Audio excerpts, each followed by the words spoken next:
Cheating is a complex issue in committed relationships and varies in definition among couples.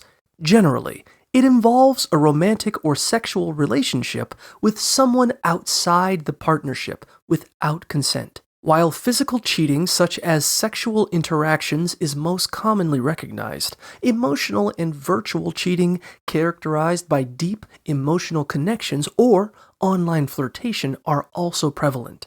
Micro-cheating refers to subtle behaviors, like flirting or maintaining secret communications, that create intimacy outside the relationship. Additionally, financial infidelity involves deceitful spending, while object infidelity occurs when someone prioritizes hobbies over their partner.